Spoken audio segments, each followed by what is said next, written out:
與你用光線做證，痛快碰一杯，讓誤會也給一口總許。過去我或者沉醉於顛倒的興衰，這日要共你無愁舉杯，猶豫讓好一口酒，既和藝即使足夠，仍然耐心等風吹雨打過，方見成就。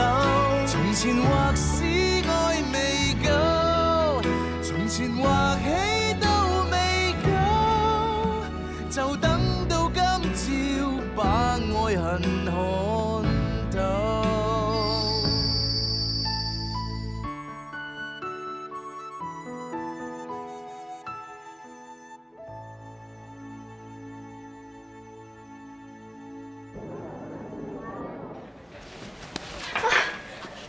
係你啊？做咩今日要你嚟幫手嘅？宋夫人呢？三媽，佢有啲事唔得閒啊。咩事咁緊要啊？連最有居都唔得閒嚟喎。你今日有啲古怪，咩事啫？冇事啊。冇嘢？你笑到甜絲絲咁，仲話冇嘢？快啲講我知啦，咩事啫？哎呀，怕咗你啦！康哥今日嚟睇親，三媽話我女仔人家唔方便露面，所以咪叫我出嚟鋪頭幫手咯。提親啊？做乜咁嘅樣嘅？你唔係應該戥我開心至啱咩？但係點解無啦啦咁快提親嘅？康哥話當我哋去郊遊，二哥向佢暗示過啊，所以咪去提親咯。其實我都想同你講啊，我覺得你二哥呢排怪怪地啊。佢以往有啲咩煩惱，有啲咩唔開心嘅嘢，都會揾我傾訴，但係呢一排完全冇。仲有啊，佢對娘家嘅人成見不嬲都好深㗎，但係呢一排態度轉晒啊。或者佢諗通咗咧？咁係當然係最好啦，但係就算佢真係諗通咗，都唔會轉得咁快啩。佢明明琴日仲好憎人哋，今日就即刻同人有講有笑。我係驚你二哥唔知喺度打緊咩鬼主意咋。但係而家康哥出咗發去我屋企噶咯喎。咁你又唔使咁驚，呢一切都係我嘅揣測啫。但係既然你同康哥都認定咗對方，提親又無需急於一時嘅，費事到時有咩事發生嘅時候，破壞咗兩家人嘅關係啊。你講得好啱啊！咁我而家即刻趕翻去睇下接唔接到佢。麻煩你幫我睇住個鋪啊！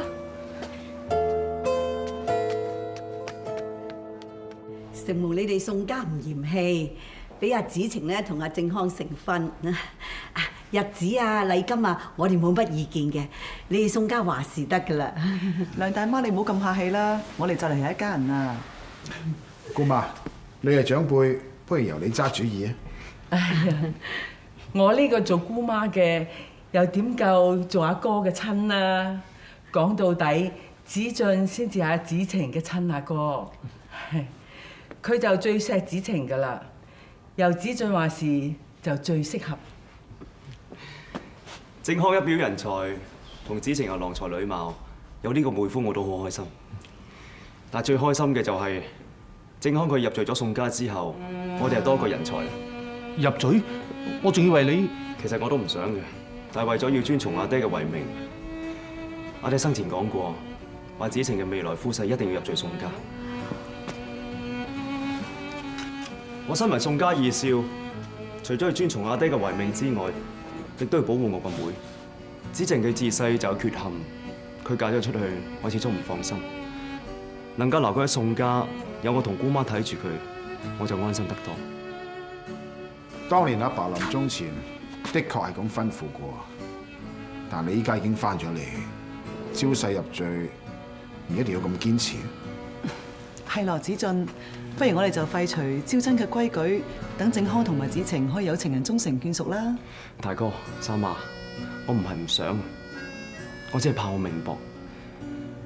我之前死過幾次，我怕我唔會再咁大命。能夠招婿可以多一支血脈，又有咩唔好？宋少爺，我哋梁家只係得翻正康一個男丁，你係咪可以體諒下我哋咧？梁大媽，咁有邊個可以體諒下我哋宋家？既然一早預咗正康要入贅宋家，咁你又何苦要佢上門提親呢？梁大媽，恐怕你誤會啦。全個九江都知，我哋宋家揀女婿係要入贅噶啦。正康，你意思點？入唔入贅就睇你對子晴有幾真心。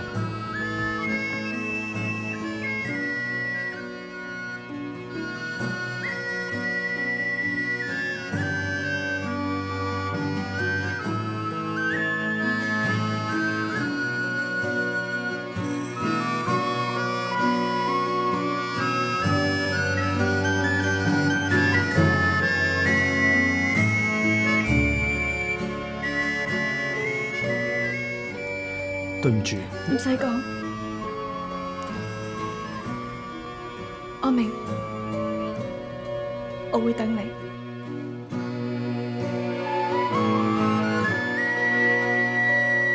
子晴，我都希望你嫁俾一個你喜歡嘅人，但係阿爹嘅遺命，我唔可以唔理嘅。我知道你仲嬲阿哥拆散鴛鴦。但係成個九江都知道要同你成親嘅，就一定要入贅我哋宋家。如果梁正康係對你認真嘅，佢冇可能冇考慮過呢個問題。再講，我哋宋家同梁家嘅關係千絲萬縷，你都可以委身下嫁，點解佢唔可以為你犧牲少少呢？我真係懷疑佢有幾愛你。康哥唔係唔愛我啊，只不過佢係梁家唯一一個男丁，入贅佢又點樣同屋企人交代呢？佢又唔諗下點樣同你交代？傻女，世界上好嘅男人唔止梁正康一個㗎，你唔好咁固執啦。嗱，子晴，阿哥應承你，我一定幫你揾一個肯入贅，比梁正康好100倍嘅男人。康哥喺我心目中係冇人可以代替㗎，此生此世，我非康哥不嫁。你子俊，算啦算啦，唔好難為個妹啦，遲啲佢會明白所做嘅一切咧都係為佢好㗎。嚟，我哋出去先啦。你兩個翻嚟啱啦！我正話查過啊，下個月15呢係最好嘅日子啊！前後又冇大時大節，仲有啊，酒坊嗰邊又唔會咁忙，不如呢一日辦喜事咧。老爺啊，間婚事傾唔埋，窩開咗啦。窩開咗？點解？阿宋少爺話咧，佢死鬼白耶，一定要個女婿入贅嘅。如果阿正康要娶佢個妹咧，就一定要入贅。哎呀，姓宋嘅係咪真係發仔寒啊？先前都係搶咗我個長孫，家陣連我個細孫都搶埋，係咪要我哋絕後啊？哎呀，老爺，咁而家正康咪打退堂鼓咯，你唔使咁勞氣啦吓。唉，佢哋真係不知所謂啊！我哋都唔介意娶佢個跛妹過門，佢應該當雞還神噶。家陣仲要我哋阿正康入贅，點都唔得啊！打死都唔得。哎呀，老爺，哎呀，你冇事啊，老爺，正康，快啲嚟睇老爺啊！哎呀，老爺，你覺得點啊？嬲咯，點喎？居然要我哋阿正康入贅，想創佢嘅心啊！阿喜啊，頭先大夫嚟睇過你啊，佢叫你多啲休息，唔好操勞。仲有啊，唔好激動。你唔入贅，阿希咪仲唔激動咯？你放心啦，我唔會入贅宋家嘅。幾十年前呢，我釀咗2錢好酒，諗住有朝一日你兩兄弟結婚呢，就當係用嚟做喜酒嘅。點知你阿哥呢忘本啊！我咪嬲起上嚟啊，搏鬼爛佢嗰情呢，家陣你淨係得你嗰情㗎。你要應承阿希啊，千祈唔好做啲背祖忘宗嘅事啊！若果唔係，我瞓落棺材都唔安樂。哎呀，開個大吉利是，點解噏唔啲咁嘅嘢咧？阿喜啊，我應承你，我今生今世都係姓梁嘅，我生啲仔女都係姓梁。阿希有你講呢一句説話呢，就安心咧。哎呀，正康啊，唔係阿媽潑你冷水啊！我覺得咩遺命，咩唔捨得個妹，根本咧就係藉口嚟嘅。佢又唔想個妹嫁俾你啊，真。靖康，今次你阿媽講得啱嘅，你係姓梁噶嘛？阿曾堯呢係你親兄弟嘅，你知唔知啊？啊，咁啊姓宋嗰家人咧，家陣咧就成日同我哋爭呢個上貢酒。你試問下宋家嘅少爺，點肯會開開心心將個細妹嫁俾你先得㗎？係啊，佢唔想個妹嬲佢，咪特登刁難你，等你知難而退咯。媽，我明啊，但係記唔記得啊？以前我哋窮到咧幾日都冇米落肚啊，但係而家我哋唔單止有屋住，仲每餐都食到飽飽，仲有啊！我哋開酒坊做老闆，咁證明啲咩？證明只要我哋唔放棄咧，我哋就會成功。只要子晴佢仲等我嘅話，我娶嘅人就只要係佢。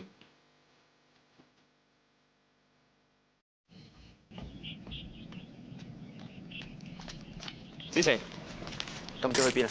約咗人，約咗邊個？我約咗旭芳去仁善堂。女仔人家冇咩事留喺屋企啦。阿科平，睇住小姐。係。你咁係咩意思啊？你想韞住我，仲揾兩個人監視住我咯？子俊，你一向都知道子晴派開疑犯嘅，做乜今日要揾人跟住佢？我揾佢兩個幫阿子晴派疑犯啊嘛。你真係咁諗？我咁樣做都係為子晴着想嘅。既然梁靖康唔肯入罪嘅話，佢哋無謂再見面啦。一嚟免得人哋講閒話，二嚟等阿子晴個心可以早日忘記佢。我都冇話要見佢，我咪話咗咯，我約咗旭芳啊。你唔見佢啫，難免佢死心不息繼續嚟纏住你嘅。如果梁靖康繼續嚟揾子晴，講埋啲唔三唔四嘅説話，子晴個心係點樣靜落嚟咧？又係大哥你尋日講嘅，要為咗子晴個幸福着想。點解你眼白白見到子晴受傷害而唔理咧？子俊啊，我知你咁樣做都係為子晴好，但係你而家揾人監視佢又韞住佢，你有冇諗過子晴好難受㗎？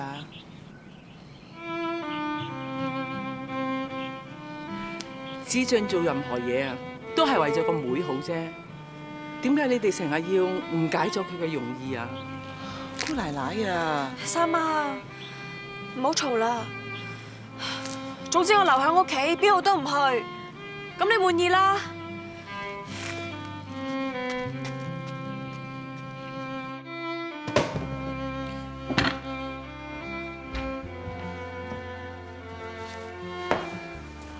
對唔住啊，子晴。大哥啊，你唔好咁講啦，坐啦。二哥抬出阿爸嘅遺命，我明白你會好難做。莫講話阿爸嘅遺命啊，要你同二哥公然爭拗，我知二哥一定會好唔高興㗎。咁難得你同二哥關係先好咗啲，我唔想你哋為咗我嘅事而嗌交啊！子晴，你真係大個女，但係要我睇住你好似變翻以前咁，成日都唔出街，我有啲心痛。唉，學大哥話齋，我已經唔係以前個宋子晴啦，我而家成熟咗好多噶啦。我留低都係諗住氹住二哥先，等佢放低戒心，咁第日佢用鎖鏈都鎖我唔住。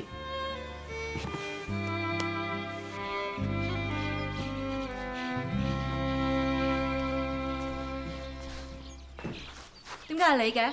子晴咧？子晴佢病咗，咁我咪嚟幫手咯。病咗？係咪俾你激病啊？我都唔知你講乜。你係咪對住我仲要扮懵啊？子晴同我講咗，之前梁老闆去提親，實係俾你炒咗啦。唔關我咩事啫，係姓梁嗰個啊，一聽到要入罪就打退堂鼓啫嘛。係啦，係我自私啦，係我唔捨得嫁個妹出去啦。咁人哋同個妹分開咗10幾20年啦嘛，啱啱先認翻，都未罪夠兄妹情。更何況啊，要話子晴個夫婿入罪係阿爹嘅遺願嚟噶嘛，我點解貿貿然違抗啫？其實啊，只要個梁靖康肯入罪，我又可以成日見到個妹，阿爹嘅遺願又可以達成，咁係咪皆大歡喜啊？最衰咧就係你做咩打我？打你咪打你咯，使唔使炸日子啊？咁你都講俾我聽，點解打我先得㗎？你俾人打完都唔知點解，你話你係咪抵打？你同我攞晒啲舊棉被，再掃地抹窗洗茅廁，一路做一路反省下啦。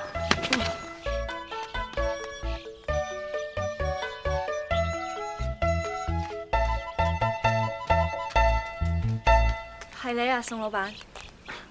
曾小姐你好，你冇乜嘢嘛？冇。正話你同子俊發生咩事啊？你見到啊？其實我係代子晴嚟通知你一聲，佢唔會嚟呢度，咁啱見到啫。我唔係有心打佢㗎，我都唔知點解我自己會咁。我淨係覺得佢頭先根本一路揾緊藉口，佢越講我就越係覺得佢心胸狹窄，猜忌心重。我越聽越嬲，我咪忍唔住出手打咗佢一巴咯。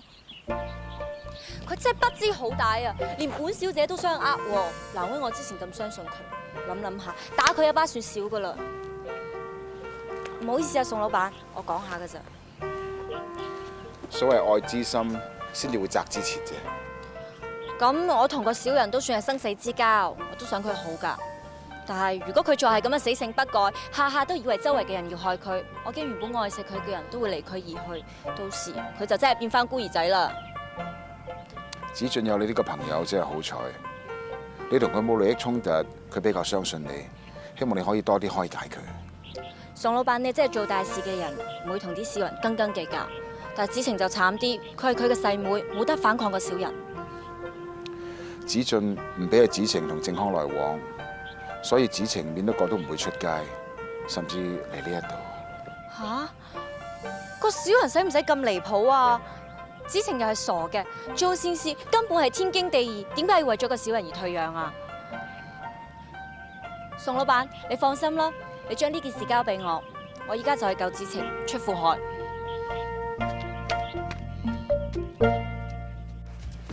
曾小姐，曾小姐，你都係請回吧啦，我家小姐真係唔見客咧。本小姐係知縣大人嘅掌上明珠，想見邊個就要見邊個，唔想見邊個，邊個就要喺我面前消失。我依家最唔想見到嘅人係你，曾小姐。宋姑奶奶。子晴佢染咗風寒，我怕惹到你都病埋，我哋擔當唔起㗎。子晴佢病咗啊，咁我更加要入去探佢啦。子晴你冇話啦，跟我走。去邊啊？你二哥怕你見梁老闆啊嘛，我就偏要帶你去思源酒坊見佢，睇下你二哥耐得冇咩好。你唔好咁衝動啦！我就係咁衝動噶啦！依家我好姊妹被人蝦喎，我點可以翹埋雙手唔理呢？子晴你放心，我點都會幫你出頭。玉芳啊，我知你係為我好啊，不過你咁樣同二哥正面衝突，只係會令到佢對康哥嘅誤會更加深噶咋。我相信日久見人心，二哥總會有一日接受康哥噶。你唔好咁傻啦！只要梁老闆一日姓梁，你二哥都唔會接受佢噶。佢之前係故意扮大方同佢去郊遊，又慫恿人提親，到咗人哋真係上門提親，佢又要人入贅嚟刁難人。佢做咗咁多嘢，無非係因為唔想自己做小人，搞到你哋兩個成唔到親，係因為梁老闆對你唔夠情深意重咁啊！佢咁處心積慮想拆散你哋，你話啦，佢會咁輕易回心轉意咩？我點會唔知道二哥嘅心點樣諗啊？但係我可以點喎？唔通同康哥私奔咯？咁我屋企人點啊？康哥屋企人又點啊？而且康哥同我講過㗎，佢話佢唔希望因為佢而令到我同二哥反面，我都唔想康哥變成令到我哋宋家4分5裂嘅罪人啊！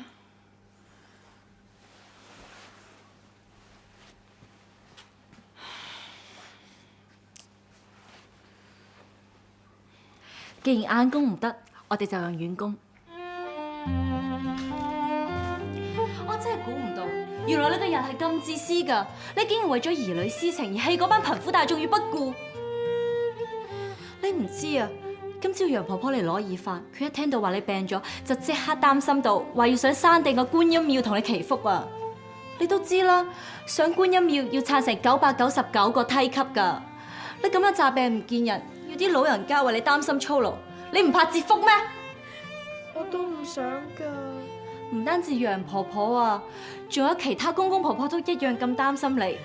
佢哋一個二個都老弱殘疾，都爭住話要拍石級同你祈福。唔通你真係咁忍心，咁都唔去見佢哋一面咩？其實咁樣對啲公公婆婆又唔係咁好嘅。你幾時嚟㗎？哦，一定係你姑媽講我唔走，轉頭死人叫你翻嚟講我走啦。你唔使咁多此一舉啦。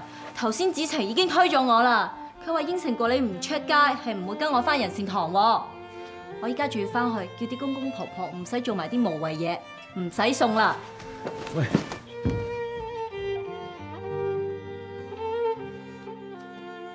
一芳啊，一芳，你以前都叫做捱過客苦啊，估唔到你一朝富貴就當仁善堂嗰班貧苦大眾唔係一回事。我同你呢種人冇説話好講。一芳，你講得好啱嘅，我係自私咗啲嘢。嗱，你同阿子晴翻仁善堂啦嚇。係咪真㗎？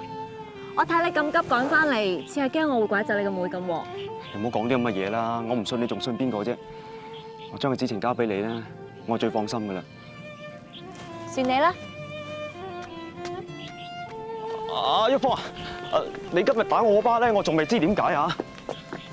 未諗到咪繼續諗下咯，下下都有人講得咁清楚明白，有意思㗎。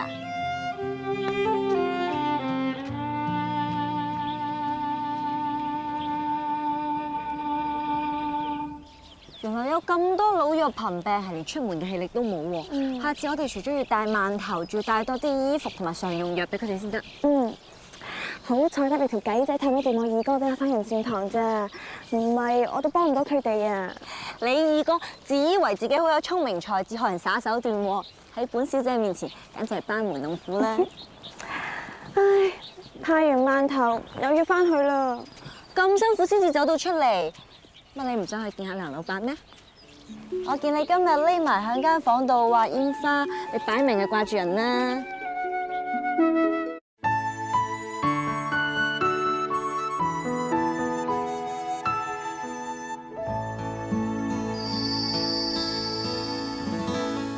咁行先啦，漢哥。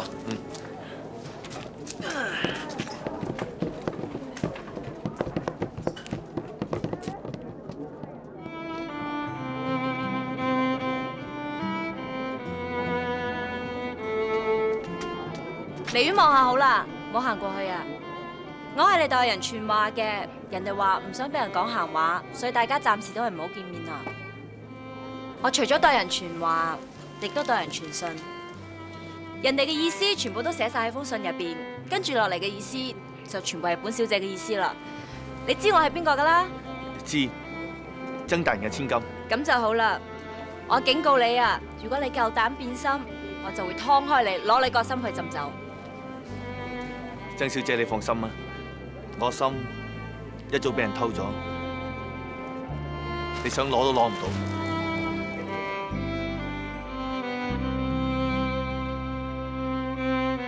懷鄉握緊思君意，同醉共飲切於心。身無彩鳳雙飛翼，心有靈犀一點通。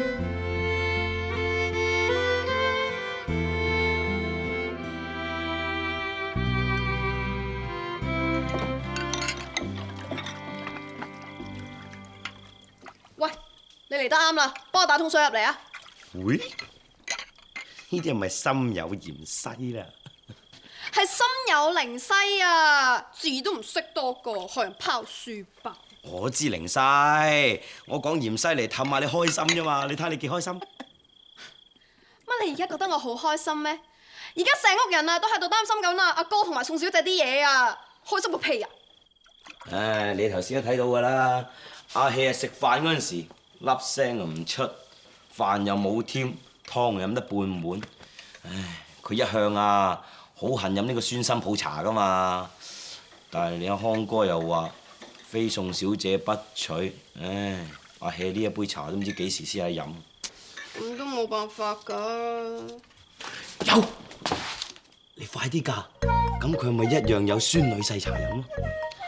你仲好講啊！你整唔見我塊玉佩，我先嫁唔去咋。唉，冇一塊玉佩唔係一定嫁唔出嘅。嗱，最多咁，我朱華話嘅，如果你真係嫁唔出，我蝕底啲，娶咗你啦。你講咩？識唔識講你啊？大家斯文人，唔好啊，唔好唔好。我信得過我哥㗎，我對佢不知幾有信心。佢講過嘅咧，就一定係言出必行，行必有果嘅。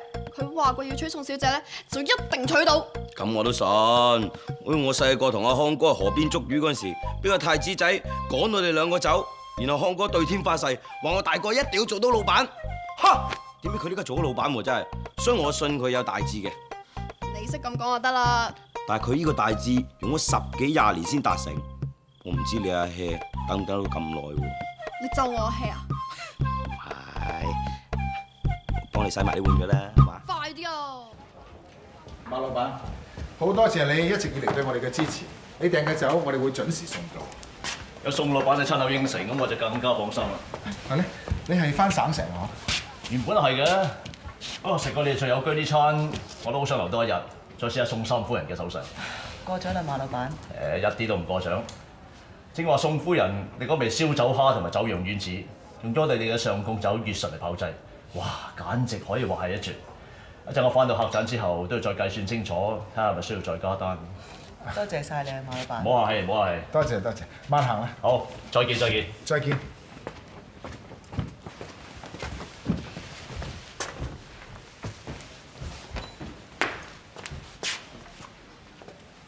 三媽，就係因為你做嘢事事細心，所以每一個客人都笑住口咁走。我哋啲婦道人家，淨係着眼啲細眉細眼、枝枝節節，你先係做大事㗎。你新釀嗰隻嘅乙醇，個個飲過都讚不絕口。我好有信心，佢可以入選上貢酒㗎。我希望可以啦，所以我安排咗子俊，佢負責包裝同埋運送，希望佢可以借呢個機會有所表現。交俾你要，正要。阿公，舅父咩事啊？係家伙啦，阿爸都係入廂房先講啦。入嚟啊！咁嘅，之前咧我哋將全副身家喺加落一間外國公司，佢咪澳咩嚟嘅？係話中橡膠喎，啲股票嗰度啊，話實升嘅，點知？哦，呢個我都有聽過，跟住佢就攞啲錢走咗。就係啊！我買嗰陣80幾兩㗎，而家10兩都冇人要啊！嗰度借落人哋3000兩添㗎，而家人哋追我債，所以我咧特登嚟同你商量一下㗎。你爭人咁多錢，我點幫你兩個還啊？正耀，話到尾我都係你外公。夠啦，爸！你同阿哥兩個每次喺出邊闖禍，第一句梗係咁同正耀講㗎。就算你真係佢外公啊，佢都冇可能無止境幫你兩個㗎。講完未啊？你個阿爸好想嚟㗎嚇，好想嚟睇你面色㗎。我哋唔係乞兒啊，一日最衰咧都係嗰個宋子俊。又關子俊乜嘢事啊？個衰仔啊！當日啊已經諗住收我哋釀酒廠笪地㗎啦。好啦，天有眼啦，收唔到啦。但係個衰仔啊唔會死心㗎，咁咪諗住同阿爸揾啲生意搞下咯，買嗰啲乜鬼嘢股票，點知搞成咁先得㗎？阿哥，你啲乜嘢道理嚟㗎？咩道理啊？一條大道理咯，咩道理啊？收聲啦！而家仲唔夠衰咩？你激嬲埋阿正耀，我哋係踎街㗎啦！佢哋梗係想我哋踎街啦，佢哋咪攞翻笪地咯。你係阿爸生㗎，唔係執翻嚟㗎。阿爸養咗10幾年啦，宋家養咗幾年？好啦，咁到底呢幾個還幾多錢啊？3000兩。不過咁，佢話第一期還住300兩先喎。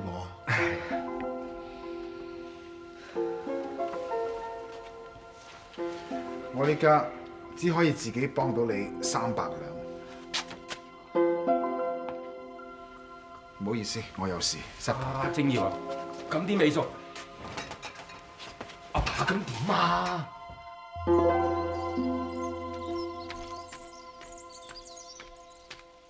宋老闆，200。我有啲緊要事想同你商量下。咁不如唔使，我死都唔會踏入宋家地方，我哋喺呢度傾就得嘅。我想你咧嚟幫我辦妥阿靜康同你個妹嘅婚事啊！我係要正式請佢過門㗎，唔係入贅宋家㗎。點啊？冇辦法㗎喎，靜康講到明係肯娶你嘅妹嘅啫，我唔想落到下面啊！等嗰杯咁嘅酸參普茶掂過我先至飲得到㗎。仲有啊，若果你肯幫我辦妥呢頭咁嘅婚事咧，我就認翻你係我嘅孫啦。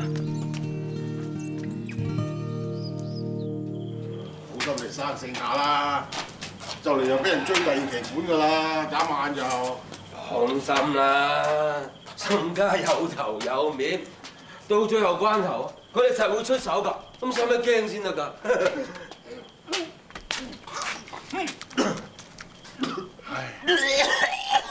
今時唔同往日啦，而家嗰個子俊翻咗嚟咧，阿正堯都要讓佢3分嘅。嗰個咁嘅死情種，之前咧就諗辦法收我哋塊地。若然嗰啲咩月順咧可以做到上貢酒咧，我哋冇定企㗎啦，定瞓街㗎啦。唔係啦，諗辦法搞我佢。喂，你唔好亂嚟喎！嗰個咁嘅死仔，佢做初一，我做15，我搞禍唔到佢啲上貢酒，我唔叫做丁家昌。做緊咩啊？唔關你事喎。問下啫，使咩咁嘅態度啊？你做咩啊？冇，我怕你又打我啊嘛。其實我呢幾日咧輾轉反側諗過幾次啦，但我諗嚟諗去都唔明你嗰日點解打我一巴。不如你話俾我聽，你點解打我？我嗰日打你係因為我覺得嗰陣時嘅你好乞人憎咯。你成日都諸多牢騷，唔係懷疑呢個就係懷疑嗰個。其實你成日都咁，我好戥你辛苦㗎。男子漢大丈夫應該要有一夫當關萬夫莫敵嘅氣概，而你呢，成日都瞻前顧後、閃閃縮縮，成個小人咁。如果你真係有能力、夠自信，啲牛鬼蛇神見到你都驚啦。估唔到你咁關心我，你話得我啱，你鬧得我啱，我一定要做翻個男人大丈夫。我要搞好月順，我要用我自己實力證明俾人睇。咁就啱啦。咁你諗到方法點樣搞好月順未啊？我仲喺度諗緊咧點樣推銷啫。不過有樣嘢咧好迫切嘅，我就要諗下咧點樣運酒上京途中點樣保持酒嘅香味。我記得以前有人喺東北老遠運酒送俾阿爸賀壽，佢哋係用咗一種好特別嘅木桶去保持酒嘅香味。等我翻去查下係咩，我再話過你聽啊。好啊，唔該晒。至於推銷方面，不如就用紅棉樹嚟代表你哋隻月順酒啊！紅棉樹嘅花係鮮紅色，代表咗喜慶；而紅棉又係喺春天開花，春天代表咗生機處處。仲有啊，你知唔知紅棉樹嘅種子係點㗎？唔知喎。木棉樹嘅種子喺藏響棉絮入邊，隨風飄揚，漫天飛舞，無處不在，落地生根，亦都正好代表咗你哋嘅月順酒。東南西北都有佢個蹤影，處處都咁受歡迎。真係好有意思喎嚇！大人，阿爸，你咁得閒嚟揾我嘅？唉，阿爸好唔得閒噶，不過點唔得閒都好，我都要嚟睇下我寶貝女噶嘛。啊，既然宋少又喺度，阿爸都有啲正經事想單獨同佢傾下。本官收到消息，話丁尚榮兩父子密謀喺你運送上貢酒途中會有所行動喎。有此理！我揾嗰兩父子問清楚。哎呀，唔好咁衝動。正所謂捉賊啊拿贓，捉奸在床。你咁樣做啊，只會打草驚蛇嘅啫，反而啊會俾佢反咬一口，話你砌詞詆毀目無尊長添。咁唔通我哋坐以待斃啊？點會咧？嗱，我哋呢就以不變應萬變引佢出現，到時坐以待斃嘅只會係佢哋咋。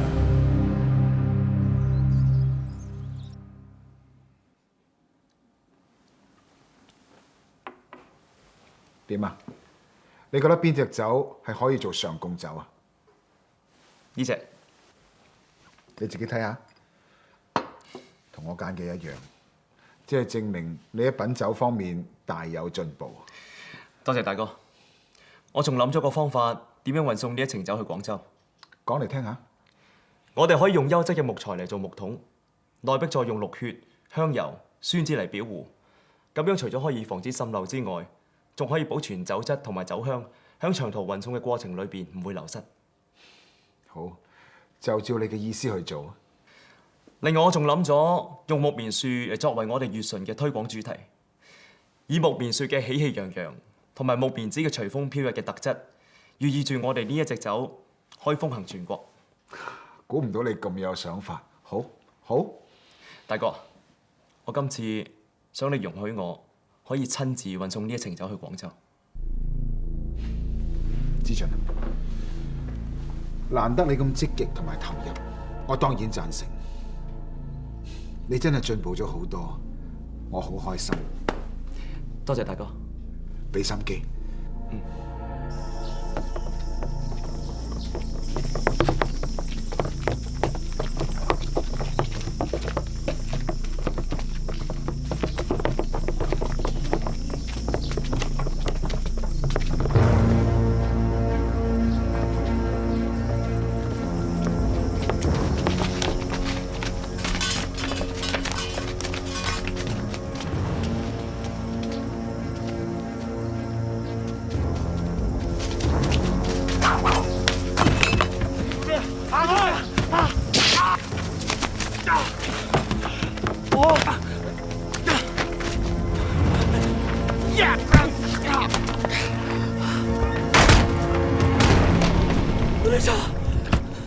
正如你咁做，簡直就唔將我哋啲叔伯兄弟放在眼內。上貢酒喜行咁大件事，點解唔叫埋我哋啲長輩去祠堂參拜歷代祖先祈福？如果中途運送有啲咩差錯啊，你可以擔當咩？嗱，正耀，你唔好當正參選上貢酒係你個人嘅榮辱，呢一件事啊係宋氏家族嘅大事嚟㗎。你唔好諗住一個人攬晒啲功勞上身啊！兩位千祈唔好誤會，因為時間倉促，若果唔起行嘅話，就嚟唔切參選。做咩事，子俊？我哋一出九江就要咗兩個山賊啦，二少爺俾你打傷埋添啊！佢差二話不說，就將我哋程上貢酒打爛咗。哎呀，咁我啲酒冇晒，我都話咗㗎啦，出發前唔拜個祖先係唔得㗎嘛。而家出咗事啊，點收科？點收科？唔使審，一定係個梁正康使橫手，想打低我哋聚龍坊，唔俾我哋做上貢酒。無憑無據，呢啲説話唔好亂講。早知道佢會咁講㗎啦。次次講真梁正康嘅事咧，你都幫住佢嘅。成個九江啊，係只得我哋同埋思源酒坊爭出線做上貢酒嘅。家陣擺到明最得益嘅就係佢，你話唔係佢邊個？伯父啊，大哥都係以事論事啫，唔好將個矛頭指向佢啦。更何況我翻嚟之前已經去咗衙門報官，不如等官府查個水落石出先講。老闆啊！劉師爺話有事要見二少啊！劉師爺，咁多位好，宋少爺涉嫌犯案嘅兩名山賊已經拘捕歸案，奉大人之命嚟請二少爺前去衙門迎人。子俊，我陪你去。哦，大人，我認得係佢。大人要命啊！大人要命啊！要命啊！大人，我哋都係受人指示先至咁做㗎咋。大人開恩啊！大人，快啲講，邊個指使你哋咁做？係利隆酒坊丁上榮父子指使我哋咁做㗎。我有憑證，呢張銀票係佢哋俾我哋㗎。大人，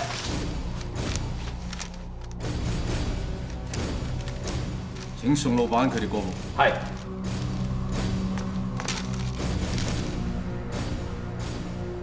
為外公所為，睇嚟件事只係宋家家族嘅糾紛，好在仲未擺上公堂。本官亦都唔想小事化大，唔知宋老闆你哋想私了定係公了呢？外公實在太過分，請大人秉公。正所謂家醜不出外傳。你真姑息，翻屋企先至講。人嚟，在，將佢哋先行收押。等宋老闆佢哋商量好，再作決定是否落案。知道大人，押佢哋落去。係，大人開恩啦！係，大人。謝大人通融。乜説話？小意思啫。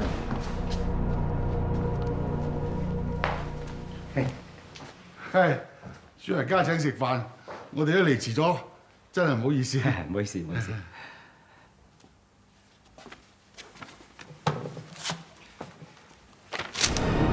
認唔認得呢張銀票？你邊度攞翻嚟？係班山賊攞出嚟，話你哋愛嚟收買佢哋破壞聚龍坊嘅上貢酒啊！嗰兩個山賊仲斬傷子俊添啊！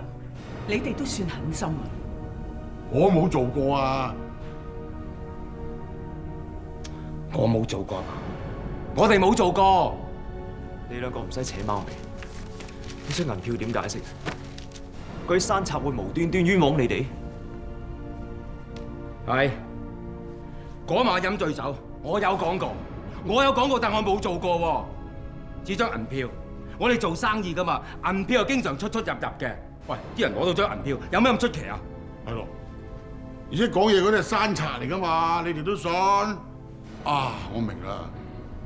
阿張咧平時飲咗酒啲脾氣好差嘅，可能就得罪咗佢哋，嫁禍俾我哋。大哥，呢啲人唔見棺材唔流眼淚，一定要帶佢哋去見曾大人，等大人發落。你講咩啊？我哋係你長輩嚟㗎，話拉係拉啊！我而家有正有冇分尊卑㗎？大哥，靜一靜啦。今次着龍坊嘅損失同子俊嘅傷唔可以就咁算數。外公、舅父，我哋商量過，我哋要收翻你哋笪地作為補償。好，做咁大場戲，到最後都收翻笪地啫。我同你講，你咪使旨意啊！我哋冇做過啊，見官我哋都唔會驚㗎。想收翻笪地，好，等我死咗先啦！你一口就咬定話我哋收買啲山賊，咁啊唔公道噃！你仲話我哋唔公道？你哋兩父子啊，一向都立心不良。我哋係諗住大家親戚一場，先至隻眼開隻眼閉。之前啊，你都曾經試過推子俊落河㗎啦，而家又搞到佢隻腳咁樣。哼！